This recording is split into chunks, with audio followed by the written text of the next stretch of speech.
ശബരിമലയിലെ തിരക്ക് നിയന്ത്രണം പാളിയ സാഹചര്യത്തിൽ മകരവിളക്കിനോടനുബന്ധിച്ച് സന്നിധാനത്ത് പരിചയസമ്പന്നരായ പോലീസ് സംഘത്തെ നിയോഗിക്കണമെന്ന ആവശ്യം ഉയരുന്നു.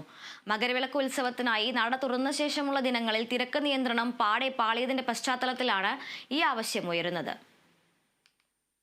മണ്ഡലപൂജ കാലയളവിൽ ലക്ഷത്തിന് മേൽ തീർത്ഥാടകർ ദർശനത്തിനെത്തിയ ദിനങ്ങളിലെല്ലാം തന്നെ തിരക്ക് വരുതിയിലാക്കാൻ സേനയ്ക്ക് കഴിഞ്ഞിരുന്നു. എന്നാൽ മകരവിളക്ക് കാലയളവിലേക്ക് ചുമതലയേറ്റ പോലീസിന്റെ 5ാം ബാച്ചിന്റെ പ്രവർത്തനം കാര്യക്ഷമമല്ലാതെ വന്നതാണ് പ്രശ്നങ്ങൾക്കിടയാക്കിയത്. തിരക്ക് നിയന്ത്രണത്തിൽ മുൻപരിചയമുള്ള ഉദ്യോഗസ്ഥരെ 5ാം ബാച്ചിൽ ഉൾപ്പെടുത്താതിരുന്നതും തിരിച്ചടിയായി. പടികയറ്റം വേഗത്തിലാക്കാൻ ADGP S. ശ്രീജിത്ത് നേരിട്ടെത്തി നടപടി സ്വീകരിച്ചെങ്കിലും കാര്യമായ ഫലമുണ്ടായില്ല. മേലെ തിരുമുറ്റത്ത് വലിയ തിരക്കില്ലാത്തപ്പോഴും വലിയ നടപ്പന്തൽ തീർത്ഥാടകരാൽ തിങ്ങി നിറയുന്ന സ്ഥിതിയാണുള്ളത്. ഇതുമൂലം ശരംകുത്തി മുതൽ U-ടേൺ വരെയുള്ള ഭാഗത്ത് മണിക്കൂറുകൾ ക്യൂ നിൽക്കേണ്ട അവസ്ഥ തുടരുകയാണ്. ഈ ഭാഗങ്ങളിൽ കുടിവെള്ളവും ലഘുഭക്ഷണവും എത്തിക്കുന്നതിൽ ദേവസ്വം ബോർഡിനും വീഴ്ച സംഭവിച്ചു. ക്യൂവിൽ നിന്ന് വലഞ്ഞ തീർത്ഥാടകർ വ്യാഴാഴ്ചയും പോലീസുമായി വാക്കേറ്റത്തിലേർപ്പെട്ടു. തുടർന്ന് ഉന്നത ഉദ്യോഗസ്ഥരെത്തി സ്ഥിതിഗതികൾ ശാന്തമാക്കുകയായിരുന്നു. മകരവിളക്കിനോടനുബന്ധിച്ച് പുതിയ പോലീസ് ബാച്ച് 9ാം തീയതി സന്നിധാനത്ത് ചുമതലയേൽക്കും.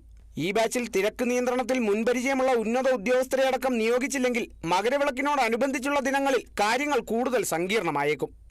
Kerala vision news, Sannidhanam.